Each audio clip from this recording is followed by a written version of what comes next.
పేదరికము దేవుని శాపమా? ఈరోజు ప్రపంచ దేశాల్లో ఎక్కువగా పేదరికం అనేది చాలా మందిలో కనబడుతూ ఉంది. ఈ పేదరికంలో ఏమీ లేని పరిస్థితుల్లో సుమారుగా 195 దేశాలకు పైగా ప్రపంచంలో దేశాలు ఉన్నాయి. ఎక్కువ దేశాలు పేదరికంలో ఉన్నాయి. అందులో భారతదేశం కూడా పేదరిక దేశముగా పరిగణింపబడుతుంది. అయితే ఈ పేదరికం అనేది ఈరోజు చాలా మందిలో ఉంది. అలా చాలా మంది పేదరికంగా ఉండడం చేత దేవుడే మమ్మల్ని ఈ విధంగా పేదరికంలోనే ఉంటున్నాం, మేము ఉంటున్నాం, మా కుటుంబాలు ఉంటున్నాయి, మా పిల్లలు ఉంటున్నారు, ఎప్పటికీ మేము ఆస్తిపరులుగా ఐశ్వర్యవంతులుగా మేము ఎదగలేకపోతున్నాం. దీని అంతటికీ కారణం ఎవరు అని అంటే దేవుడే. అంటే దేవుడే నా కుటుంబానికి శాపం పెట్టాడా? దేవుడే నా కుటుంబాన్ని ఇలా ఈ పేదరికంలో ఉండేటట్టు చేశాడా?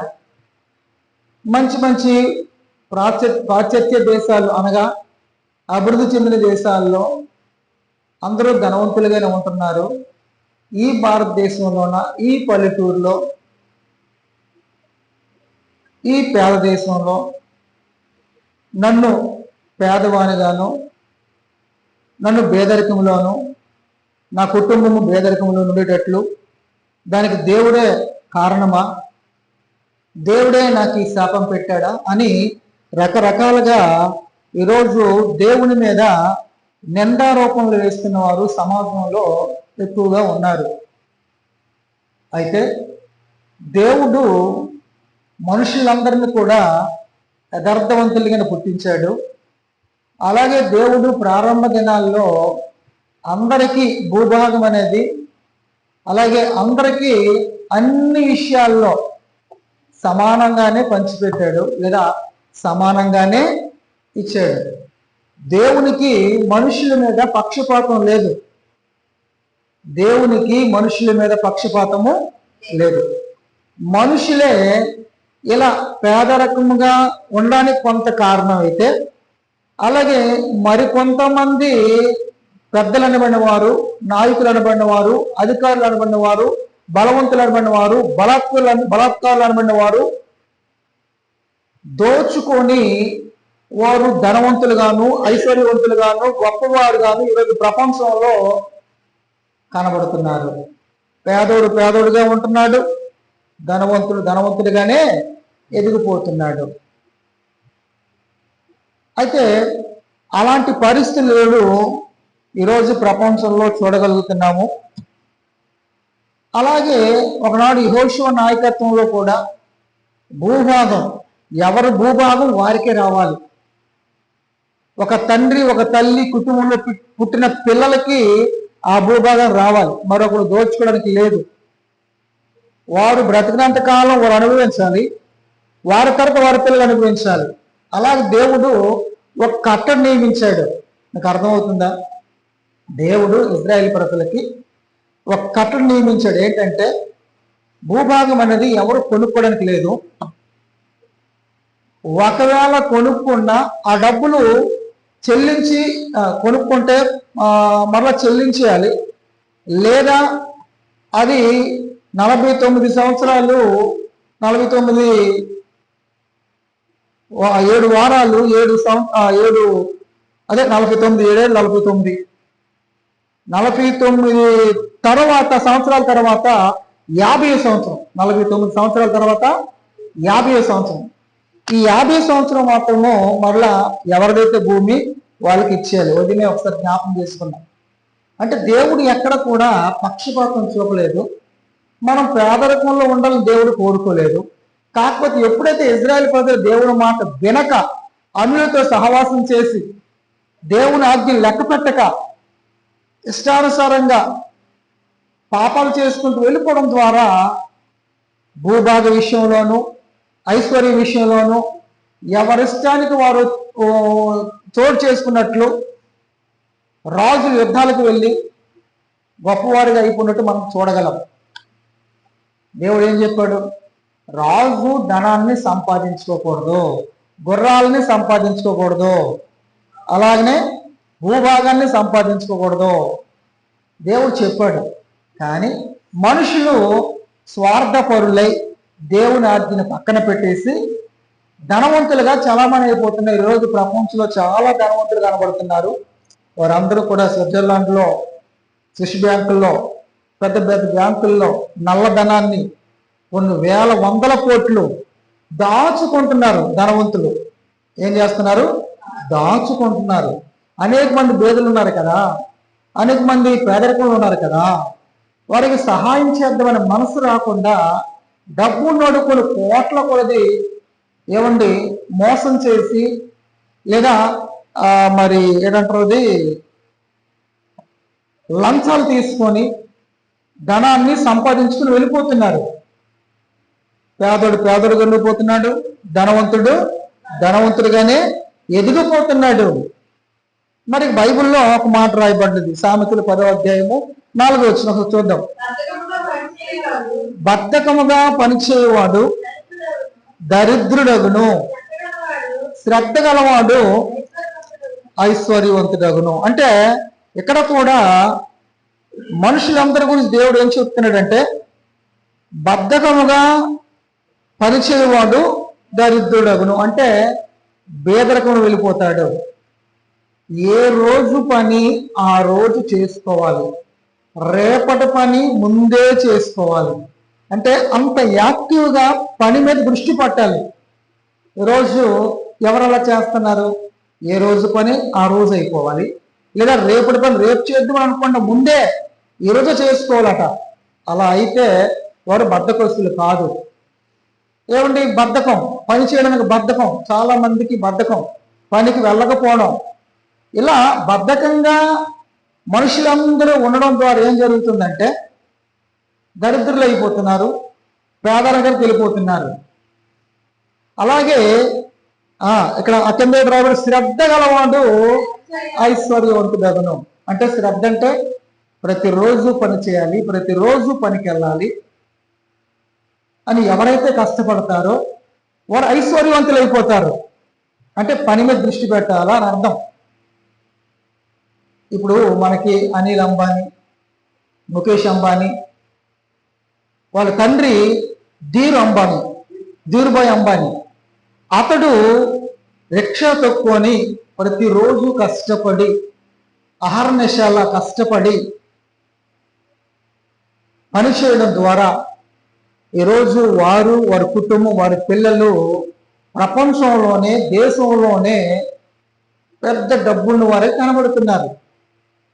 ఒక రిక్షా తొక్కున్నటువంటి సామాన్య కుటుంబంలో పుట్టినటువంటి వారు కష్టపడడం ద్వారా ఒక ఉన్నతమైన స్థానానికి వెళ్ళారు. అలాగే ఒకప్పుడు అమెరికా అధ్యక్షుడైనటువంటి అబ్రహాం లింకన్, అమెరికా అధ్యక్షుడు అబ్రహాం లింకన్, అతడు ఒకప్పుడు చెప్పులు కుట్టుకునేవాడు. చెప్పులు కుట్టుకొని కష్టపడి ప్రయాసపడి ధనాన్ని సంపాదించి అమెరికాకే ఒక నాయకుడయ్యాడు, ఒక అధ్యక్షుడయ్యాడు. అంటే కష్టపడితే ప్రతిఫలం ఉంటుందా? ప్రతిరోజు కష్టపడితే ఐశ్వర్యవంతులు అవుతారా? కొంత మట్టుకు అవుతారు అన్నట్టే మనకు కనబడుతుంది. గనుక మరి బద్ధకంగా పనిచేస్తే మరి మన పేదరికం ఉంటుందా? పనికి వెళ్ళకపోతే మనల్ని సోమరులు అనరా? అందుకే బైబిల్ గ్రంథంలో మనకు రాయబడిన మాట సామెతలు 6వ వచనంలో ఒకసారి అందరూ తీద్దాం. సోమరి చీమల యొద్దకు వెళ్ళము, వాటి నడతలను కనిపెట్టి జ్ఞానము సంపాదించుకున్నాము, వాటికి న్యాయాధిపతి లేకున్నాను, పై విచారణకర్త లేకున్నాను, అధిపతి లేకున్నాను, అవి వేసవి కాలం మందు ఆహారాన్ని సిద్ధపరచుకుంటాయి, కోతకాలం మందు ధాన్యం సమకూర్చుకుంటాయి. అంటే ఇప్పుడు మనుషులకి దేవుడు జంతువుల ద్వారా బుద్ధి చెబుతున్నాడు. అంటే చిన్న చీమలు అవి క్రమముగా పనిచేస్తాయి, అవి క్రమముగా ఉంటాయి. అలాగే అవి వేసవి కాలానికి ఆహారాన్ని ముందుగానే సిద్ధపరచుకుంటాయి. వాటికి విచారణకర్త, వాటికి న్యాయాధిపతి లేకపోయినా వాటికి అవే ప్రతి దినము కష్టపడడం, ముందుగానే సమకూర్చుకోవడం వాటికి తెలుసు. కనుక మనుషులుగా మనందరికీ, ఎవరికండి? మనుషులందరికీ ఇక్కడ ఏం చెప్తుందంటే సోమరి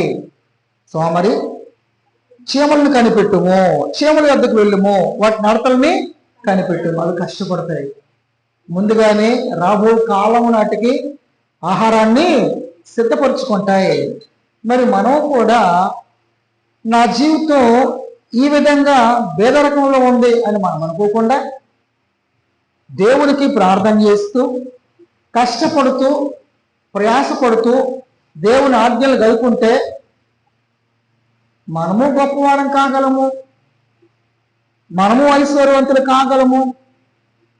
విదేశ కాండంలో 28 అధ్యాయాల్లో 1 నుండి కొన్ని వచనాల వరకు, తర్వాత మరికొన్ని వచనాల వరకు అక్కడ ఏమని రాయబడిందంటే, మీరు నా మాట విని నా ఆజ్ఞలు గైకొని వాటి ప్రకారంగా మీరు జీవించినట్లయితే మీ పొలంలోకి వెళ్ళి దీవించబడతారు,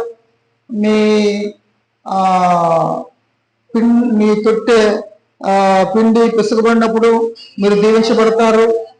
అలాగే శ్రద్ధగా విని ఎడలా ఈ దీవెనలన్నీ వస్తాయి. అంటే దీవెనలు ఎప్పుడు వస్తాయి? దేవుని మాటలు, దేవుని ఆజ్ఞలను శ్రద్ధగా విని వాటిని గైకుంటే ఈ దీవెనలన్నీ వస్తాయంటే నువ్వే పని చేస్తే ఆ పనులు నువ్వు రాణిస్తావు, నువ్వు ఫలిస్తావు, దేవుడిని దీవిస్తాడు. ఆయన ఆజ్ఞలు గైకుంటున్నా గనక, ఆయన మాటలు శ్రద్ధగా వింటున్నా గనక. మరి రోజు మనము దేవుణ్ణి నమ్మక, దేవుణ్ణి ఆశ్రయించక, దేవుని ఆజ్ఞలు గైకొనక నేనెందుకు ఇలాంటి పేదరికంలో ఉన్నాను, నా జీవితం, నా కుటుంబం ఈ పేదరికంలో ఉండిపోతుంది అనుకోకూడదు. మనల్ని కలుగు చేసిన దేవుడు అందరికీ సమానంగా ఇచ్చాడు. కానీ రోజు పెద్దలు, స్వార్థపరులు, బలాత్కారులు దోచుకోవడం ద్వారా ఈరోజు అట్టడుగున అమాయకులు అనబడిన వారు పేదరికంలో ఉండవలసిన పరిస్థితి ఏర్పడింది. గనుక ఈ పేదరికం అనేది, పేదరికం అనేది, ఏమీ లేనటువంటి పరిస్థితులు అనేవి, దానికి కారణం కొంత మట్టుకు మనము కూడా. ఎందుకు అనంటే ఎలక్షన్లు వచ్చినప్పుడు ఎలక్షన్లలో మనం ఓట్లేసి మనం గెలిపించినటువంటి నాయకులు వారు ఏదో మనకు ఒక శేష ఇచ్చినట్లయితే, ఒక 500 రూపాయలు ఇచ్చినట్లయితే మనం నచ్చిన వారికి ఓటేసి వారిని గెలిపిస్తూ ఉన్నాం. ఆ తర్వాత వారు ఏమైపోతున్నారు? వారు గొప్పవారిగానే ఉంటున్నారు, భేదవారుగానే ఉంటున్నారు. దోచుకున్నవారు దోచుకుంటున్నారు, అవినీతిని పారదోలతామంటున్నారు. ఎక్కడ చూసినా అవినీతే కనబడుతుంది. అలాగే ఈరోజు ఏమండి, ఎమ్మెల్యే గారికి, ఎంపీ గారికి, గవర్నర్ గారికి, ప్రధానమంత్రికి, సుప్రీంకోర్టు అధికారులకి, నాయకులకి, ఏమండి జస్టిస్ వారికి, అలాగే ఓడిపోయిన వాళ్ళకి, వీళ్ళకి కొన్ని లక్షల జీతాలు. ఈ మధ్య కాలంలో వాట్సాప్లో ఒక మెసేజ్ వచ్చింది, వాళ్ళకిచ్చే జీతాలట కొన్ని 100 కోట్లు సంవత్సరానికి అవుతుందట. ఇదంతా ఎవరు పడతారు? ఎవరి మీద భారం పడుతుంది? పేదవారి మీదే కదా, పేదల మీద కదా, వస్తువుల మీదే కదా. వారు ఓడిపోయినా జీతాలే, వారు గెలిచినా జీతాలే. కొన్ని లక్షలు. ఇలాగ ఎంతమంది ఎమ్మెల్యేలు, ఎంతమంది ఎమ్మెల్సీలు, ఎంతమంది ఎంపీలు, ఎంతమంది బోర్డు ఉందండి, వాళ్ళందరికీ జీతాలే. ఇవన్నీ లెక్క పెట్టుకొని వస్తే కొన్ని 100 కోట్లు అయిపోతున్నాయట. అంత డబ్బు ప్రభుత్వం వారు వెచ్చిస్తూనే ఉన్నారు. మరి వాళ్ళు ధనవంతులు అయిపోదా? మరి పేదోడుగా ఉండిపోడా? పేదరికంలో ఉండిపోడా? కనుక ఈరోజు కొన్ని దేశాల్లో, కొన్ని పాశ్చాత్య దేశాల్లో వారు ఎప్పుడు నిరంతరం కష్టపడుతూనే ఉంటారట. ఇంట్లో ఎంతమంది ఉంటే అంతమంది పనిచేస్తూనే ఉంటారట. ఒక చైనా అనగా, ఒక అమెరికా అనగా, ఇలా చెప్పుకుంటూ పోతే కొన్ని దేశాలు, జపాన్ అనగా made in China, made in Japan, ఇలాంటివి మనకి సెల్లలో కొన్ని ఎలక్ట్రికల్ సంబంధించినటువంటి పరికరాలు మన దగ్గరకు వస్తూ ఉంటాయి. వాళ్ళు ఎప్పుడు కూడా పని చేయడమే పని. కనుక ఆ దేశాలు బాగా అభివృద్ధి చెందిన దేశాలు, అక్కడ పేదరికం లేదు. మరి మన దగ్గర చూస్తే, కొన్ని దేశాల్లో చూస్తే ఎక్కువ శాతం కష్టపడకుండా, ఎక్కువ శాతం పని చేయకుండా సోమరులుగా ఒకరు పని చేసి ఇంట్లో నలుగురు జనం. ఇలాంటి పరిస్థితుల్లో ఎలా ఉంటుంది కొంచెం అంటే, కొంచెం పేదరికంలోనే కుటుంబాలు అనేవి ముందుకు వెళుతూనే ఉంటాయి. అయితే మనం నమ్ముకున్న దేవుడు మనం లేదా ధనవంతులుగా అవ్వాలని దేవుడు కోరుకోలేదు. అలాగని మనల్ని పేదరికంలో ఉంచినప్పుడు దేవుడు కోరుకోలేదు. ఏ నాటికి ఆనాడు ఆహారమును, వండడానికి గూడు, తినడానికి తిండి ఉండి చక్కగా ఈ జీవితం వెళ్ళిపోతే చాలు, మీరే ధన్యులు, పేదలైన మీరే ధన్యులు, అంటే మీరే ఆశీర్వదింపబడిన వారు. ఇది లోకంలోకి వెళ్ళిపోతే వాళ్ళ గొప్పవాళ్ళని సమాజం అనుకుంటుంది. కానీ దేవుని దృష్టికి వచ్చేసరికి దేవుని చిత్తాన్ని జరిగించిన వారు, అనగా దేవుని ఆజ్ఞను గైకొని దేవుడు పనిచేసిన వారు ధన్యులు, భాగ్యవంతులు, గొప్పవారు. అందుకే అలాంటి వ్యక్తి ఏమని చెప్తున్నాడు ఒక మాట మనకి సామెతలు, ఇప్పుడు పిల్లలు చదివినిపించే సామెతలు 30వ అధ్యాయము 8వ వచనం.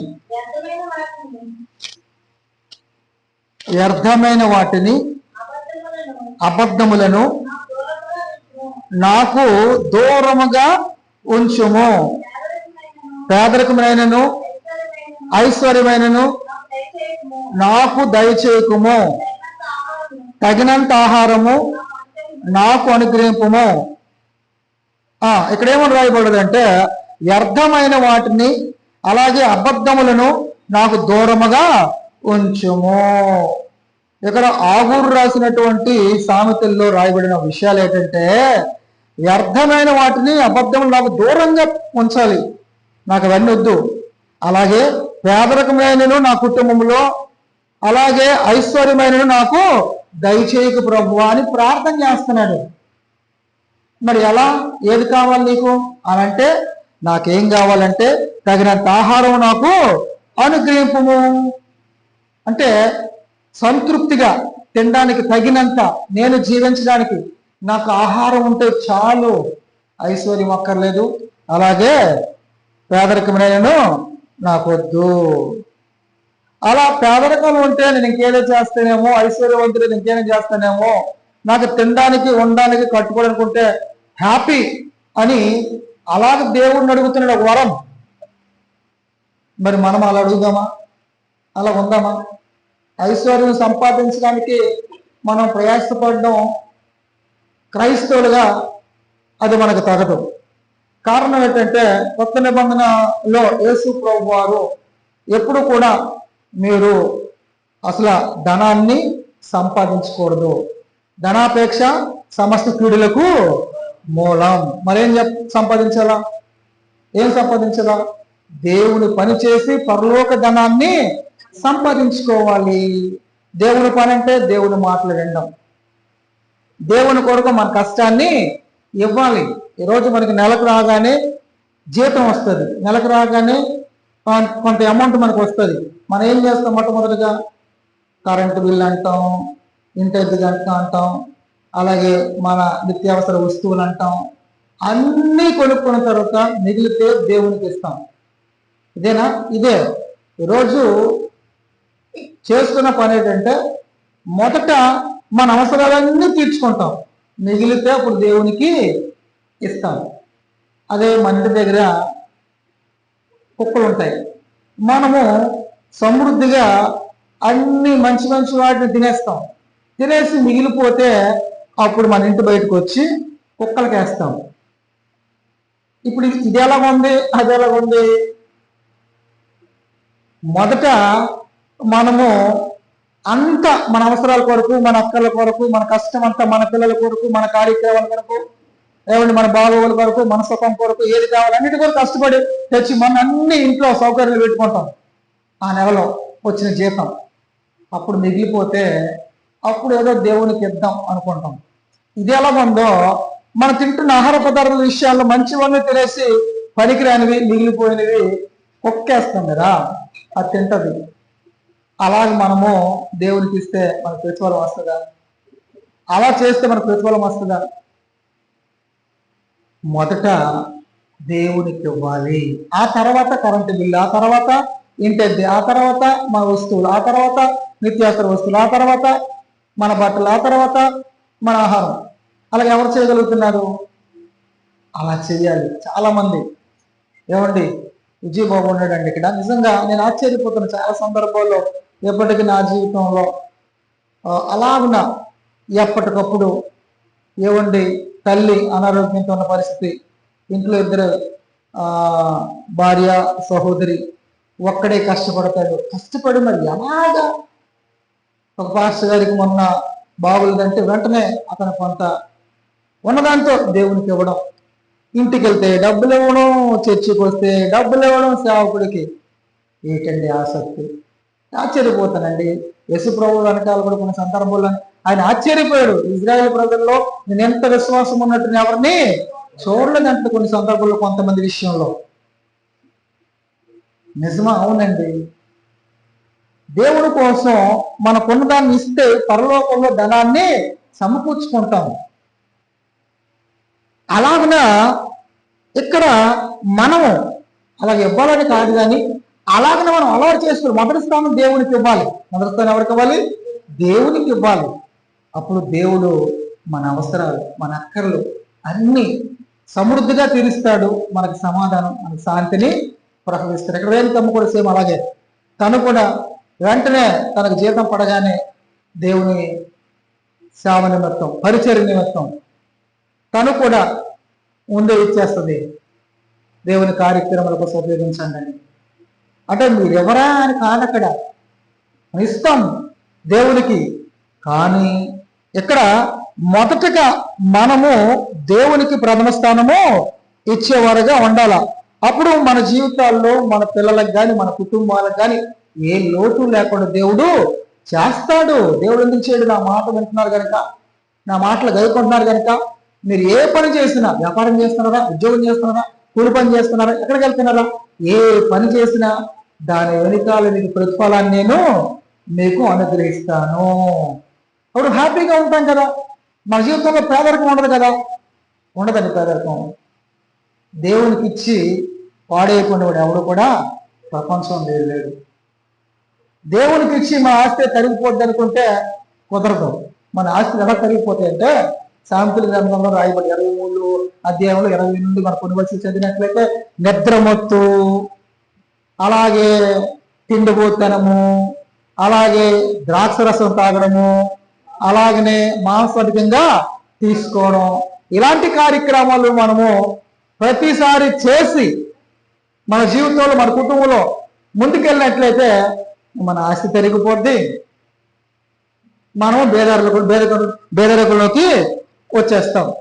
ఎప్పుడు మనం బేదరికం దేవుడికి ఇచ్చి మనం బేదరికంలోకి వచ్చాం. మనం ఏంటంటే ద్రాక్ష రసంగా ఎక్కువగా తీసుకుంటే, మాంసం ఎక్కువగా, కొంతమంది మాంసం లేకపోతే మొత్తం దగ్గర అన్నట్టు ఏమంటే ప్రతిరోజు 3 పూటల మాంసం తినేవాడు తినేస్తారు డబ్బులు ఖర్చు పెట్టేసి. కొంతమంది ద్రాక్ష రసాన్ని రోజు ఆప్షన్ లేకుండా తీసుకుంటూ ఉంటారు. మరి కొంతమంది తిండిపోతులు, వీళ్ళేం చేస్తారు? ఎక్కడే కనబడితే చాలు ముందు తినడానికే ప్రాధాన్యత ఇస్తారు. 4 రకాలు కలిగిన వారు కనబడుతుంది ఇక్కడ. ఎవరు? ద్రాక్షరసం తీసుకున్నవారు, మాంసాన్ని తీసుకున్నవారు, అలాగనే తిండిపోతులు, అలాగనే నిద్రమత్తు. కొంతమంది నిద్రమత్తు అంటే పని మీద దృష్టి ఉండదు, పని చేయాలని ఆలోచన రాదు, ఎవరు నిద్రపోవడమే. ఇలా చేసినా కూడా వాళ్ళు ఏమైపోతారట? దరిద్రులు అయిపోతారు. వారి కుటుంబం ఏమైపోతుందట? పేదరికంలోనికి వచ్చేస్తుంది. తగినంత నిద్ర చేయాలి.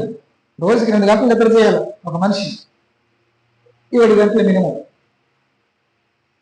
అదికి మించి నిద్ర చేసాం అనుకోండి, అది మనకు దరిద్రాన్ని తీసుకొస్తుంది. చిరిగిపోయిన గొడ్డలు ధరించుకోవడానికి కారణం అవుతుంది. అంటే బట్టలు కొనుక్కోవడానికి కూడా అవకాశం ఉండని పరిస్థితి ఏర్పడుతుంది. చింపిరి గొడ్డలు, ఏ గొడ్డలు? చింపిరి గొడ్డలు ధరించడానికి కారణం అవుతుంది కనుక ఇవన్నీ దేవుని ఆజ్ఞలు, ఇవన్నీ దేవుని మాటలు. నేను పేదరికంలో ఉన్నాను, నేను ఎందుకు దేవుడు దీవించలేదు, నేను ఐశ్వర్యంతుగా అవ్వలేకపోతున్నాను, ఆ దేవుడు నమ్ముకున్నాను కదా, ఆ దేవుడు కనికరం లేదా, ఆ దేవుడు దయ లేదా నా మీద, ఎన్ని సంవత్సరాలు అవుతుంది అని అనుకున్న కుదరదు. కానీ ఆయన మాటలు విని, ఆయన ఆజ్ఞలు గైకొని, ఆయన చిత్తాన్ని నెరవేర్చి ఆయనకు మొదటి స్థానం ఇస్తే దేవుడు ఎందుకు మనల్ని గొప్ప చేయడు? అలా చేసిన వారిలో దావీదు ఉన్నాడు. అలా చేసిన వారిలో దావీదు ఉన్నాడు. చాలా మంది భక్తిపరులు ఉన్నారు. దావీదు గురించి మొన్నే ఒకసారి మాట్లాడాం. ఆ కీర్తనలు 37, 25, 26 వచనంలో దావీదు యొక్క జీవితంలో ఏం చేశాడో, ఎలా గొప్పవాడాడో ఒకసారి మనం చూద్దాం. 37వ కీర్తన 25వ వచనం. నేను చిన్నవాడినై ఉంటిని, ఇప్పుడు ముసలివాడినై ఉన్నాను, అయినను నీతిమంతులు విడవబడితే గాని వారి సంతానము, బేదరికం అంటే భిక్షమెత్తుకోవడం కదండి, వారి సంతానం భిక్షమెత్తుకోవడం కానీ నేను చూచి ఉండలేదు. సుమారుగా దావీదు బాలుడిగా ఉన్నప్పటి నుండి, చిన్నవాడైనప్పటి నుండి చాలా మందిని పరిశీలించాడట. ముసలివాడైపోయినంత వరకు ఆలోచించాడట దేవుడు నమ్ముకోని పరిస్థితి ఎలా ఉంటుందని. వాళ్ళు ఎలా ఉంటారంటే, వాళ్ళు విడువబడుట అంటే దేవుడు నమ్ముకుని దేవుడు వాడిని విడిచిపెట్టడు.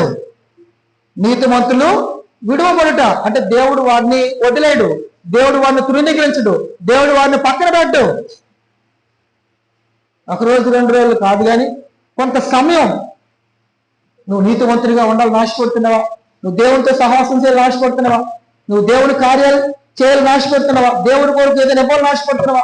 దేవుని మాటలు వినాలని 1 గంట కూర్చుంటున్నావా, 1 అరగంట కూర్చుంటున్నావా? నీ అలవాట్లు విడిచిపెడుతున్నావా? అలా అయితే, అలా చేస్తే దేవుడు నీతిమంతుల్ని విడువబడుట గాని వారి సంతానము భిక్షమెత్తుట గాని నేను చూచి ఉండదు. నువ్వు చూచి ఉండలేదు అంటే దేవుడు నమ్ముకున్న వారి కుటుంబాల్లో పేదరికం అనేది ఉండదు. అసలు నేను చూసి ఉండలేదు. ఇన్ని సంవత్సరాలు అయ్యింది నా జీవితంలో, నేను ముసలోడిని అయిపోయాను, ఎక్కడ అలాంటి వారు నాకు తారసపడలేదు, అలాంటి వారు నాకు కనబడలేదు. ఎంతమంది సాక్ష్యం ఉంది? మనం బలపరచబడ్డానికి ఇంకా కిందకి, దినమల్ల వారు దయాళురై అప్పు ఇచ్చుచుందురు. వారు ఏం చేస్తారండి? దినమల్ల దయాళురై, దయ. నీతిమంతులు ఎలా ఉంటారట? దయాళురై. వారు అప్పు ఇచ్చేవారుగా ఉంటారట, అప్పు తీసుకునే వారుగా ఉంటారట. అలాగే వారి సంతానపు వారు ఆశీర్వదింపబడతారు. వారి పిల్లలు భిక్షమెత్తుకోవడం కానీ ఉండదు. వారు దయాళురై అప్పిస్తారు. అంటే మనం చేసిన భక్తిని బట్టి మనకి మేలు జరుగుతుంది. అలాగే మన పిల్లలు అప్పిచ్చేవారుగా ఉంటారంటే మనం చేసిన భక్తి పిల్లలకి ధనాన్ని సమకూరుస్తుంది. మనం చేసిన భక్తి పిల్లలకి మేలు జరుగుతుంది. అలాగే వాళ్ళకి కాబట్ట వారు పిల్లలు కూడా వారి సంతానపు వారు ఆశీర్వదింపబడతారు. అంటే తరతరాలు అనగా నీ తరం, నీ పిల్లల తరం, నీ పిల్లల తరం గొప్పవారు అవుతారు, ఆశీర్వదింపబడతారు, అప్పిచ్చేవారుగా ఉంటారు.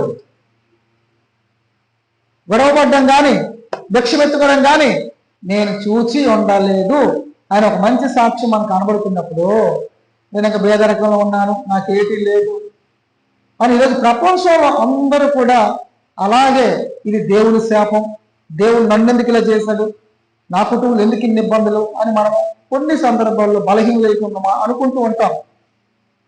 ఎందుకు మనము చింతించవలసిన పని లేదు. ఉన్నదాంతో సంతృప్తిగా తినడానికి ఉందా లేదా, ఉండడానికి ఇల్లు ఉందా లేదా, కట్టుకోవడానికి బట్ట ఉందా లేదా, ఈ మూడిటికి దేవుడు ఎప్పుడు కూడా కొదువు చేయడు. మనకేం కావాలి? నీకు నీ అవసరాలు అంటావా, నీ అక్కర్లు అంటావా? దేవుడికి అన్నీ తెలుసు. నువ్వు దేవుని మాట వింటే, దేవుని ఆజ్ఞలు గైకుంటే, దేవునికి ప్రథమ స్థానం ఇస్తే, దేవుని చిత్తాన్ని నువ్వు గైకుంటే, నువ్వు నీతిమంతురాలుగా పరిగణింపబడితే నీవు, నీ పిల్లలు, నీ పిల్లల పిల్లలు ఆశీర్వదింపబడతారు, అప్పిచ్చేవారుగా ఉంటారు. కనుక మనం పేదరికంలో ఉండడానికి మనమే కొంత కారణం. కొంతమందిని మనమే ఎన్నుకొని వాడు గొప్పవాడు అయిపోతున్నారు, మన పేదరికంలోనే ఉండిపోతాం. దోచుకునే వాళ్ళు దోచుకుంటున్నారు, బలత్కారులు, అధికారులు అనబడినవాడు, నాయకులు అనబడినవాడు పేదోడుగానే ఉండిపోతున్నాడు. మొదట ఆదిమ ప్రారంభ సంఘంలో అయితే అపోస్తుల కార్యంలో సంఘం ఏం చేసిందో, సంఘం ఎలా ఉండాలని దేవుడు కోరుకున్నాడో, సమాజ స్థాపన అనగా అందరూ కూడా సమానంగానే ఉండాలి. అపోస్తుల కార్యములు 4వ అధ్యాయమా, అపోస్తుల కార్యములు 4వ అధ్యాయము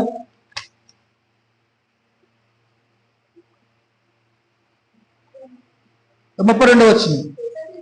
విశ్వసించిన వారందరూ ఏక హృదయమును ఏకాత్మయు గలవారై ఉండిరి, ఎవడును తమకు కలిగిన వాటిలో ఏది తమదని అనుకోలేదట. వారందరూ కూడా ఎంత గొప్ప వాళ్ళైనా ఇది నాది కాదు, దేవుడు ఇచ్చింది. అమ్మా, ఎంత మంచి మనస్తత్వం అండి. ఏదున్నా, భూమి ఉందా, ఇది నాది కాదు, దేవుడు ఇచ్చి. ఇల్లు ఉందా, 10 ఇళ్ళు ఉన్నాయా, దేవుడు ఇచ్చాడు. అంటే 10 ఇళ్ళు ఉన్నోళ్ళు, 10 ఎకరాలు ఉన్నోళ్ళు, ఐశ్వర్యం ఉన్నోళ్ళు వాళ్ళందరూ కూడా దేవుని దగ్గరికి వచ్చిన వాళ్ళట, విశ్వసించిన వారట, ఏక హృదయం గలవారే.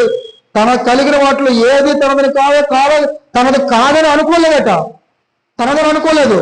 వారికి కలిగినంత వారికి సమిష్టిగా ఉండెను. ఇదిగాక అపోస్తులు బహుబలంగా ప్రభువైన యేసు పునరుద్ధానం గురించి సాక్ష్యం ఇచ్చిరి. దైవ కృప అందరి యందు అధికంగా ఉండెను. భూములైనను ఎండ్లైనను కలిగిన వారందరూ.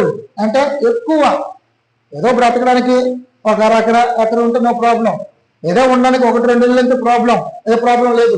వారి నివాసం కొరకు, వారి పిల్లల కొరకు.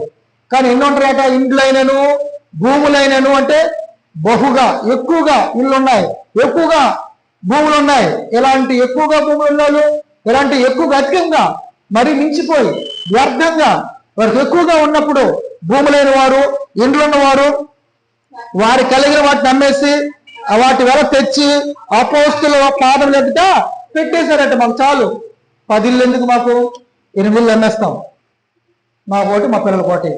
10 ఎకరాలు ఎందుకు, మాకు తినడానికి చాలు, ఒక 1/2 ఎకరా, 1 ఎకరా, ఒక 9 ఎకరాలు అమ్మేస్తాం అనేసి భూములు అమ్మేసి,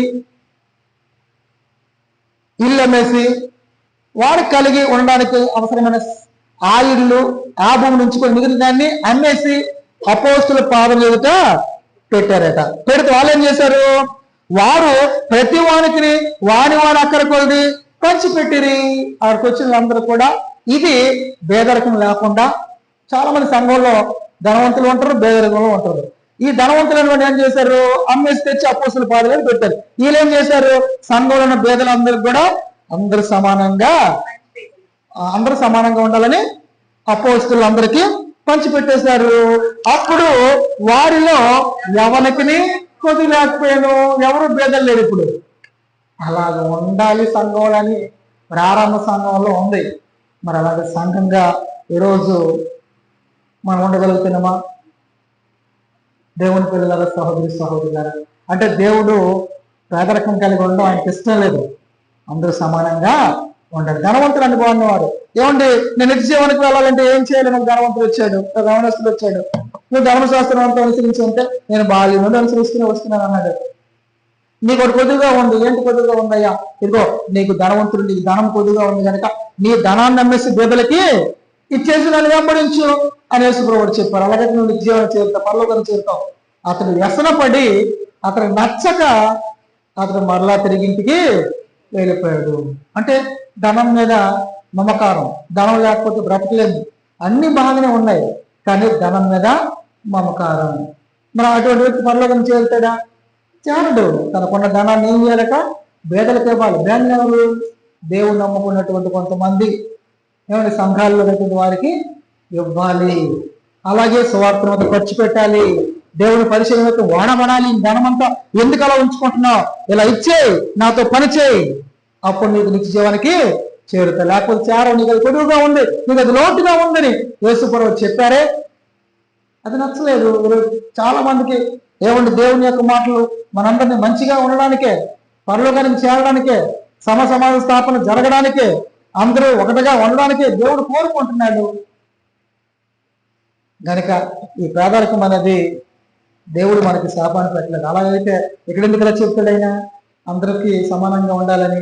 ధనవంతుడు నువ్వు ధనవంతుడిగా ఉండకూడదు, నీ ధనాన్ని తెచ్చి అపోస్తుల దగ్గర పెట్టు. అపోస్తులు ఏం చేస్తారంటే లేని వారందరికి కూడా పంచి పెడతారు. అప్పుడు అందరూ వారు అక్కడ కొలది సమానంగా ఉంటుందని ఆయన చెప్తారు దేవుడు. కనుక దేవుడు ఎప్పుడు కూడా పక్షపాతి కాదు. దేవుడు ఎప్పుడు కూడా మనకు వ్యతిరేకంగా మనం భేదవాడగా ఉండాలని దేవుడు ఎప్పుడు కూడా కోరుకోలేదు. అలాగని దేవుడు మనకు ఆ శాపాన్ని పెట్టలేదు. మనం భేదలుగా అయిపోవడానికి మనం కష్టపడకపోవడం ఒకటైతే, అలాగే మనకున్న దాన్ని ఖర్చు పెట్టడం, మనకున్న దాన్ని వ్యర్థంగా వృధా చేయడం, ఇదంతా మనం భేదలుగా తీసుకెళ్తుంది. అలాగే ఇంకా బోల్డ్ విషయాలు బైబిల్లో ఉన్నాయి. వేసంగులు కాట రొట్టు తినక తప్ప మరి వారికి ఏమి కూడా ఉండదట, ఇక్కడ మిగలదట. అంటే అర్థం ఏంటంటే ఏమి మిగలదు అంటే బేదలకు వచ్చేస్తాడు. దేవుని మాట వినకుండా, దేవుని ఆజ్ఞ దయపడకుండా, తనకు నచ్చినట్లు ప్రవర్తించినట్లయితే, మనం చేసినట్లు మన బేదలకు ఇలా చాలా విషయాల్లో దేవుని మాట వింటే సమృద్ధిగా సంతోషంగా మనం మన కుటుంబం ఈ భూమి మీద బ్రతకగలం. దేవుని మాట వినకుండా మనకు నచ్చినట్లు మనం ముందుకు వెళ్ళిపోయినట్లయితే మన కుటుంబాల్లో బేదరకం రాక తప్పదు. అలా కాకుండా దేవుడి మాటలు విందాం, దేవుని చిత్తాన్ని జరిగిద్దాం. తద్వారా మనం చక్కగా మంచి కుటుంబంగా అందరం ఫలిద్దామని మీకు అందరికీ తెలియజేస్తూ నేను మాటలు ముగిస్తున్నాను.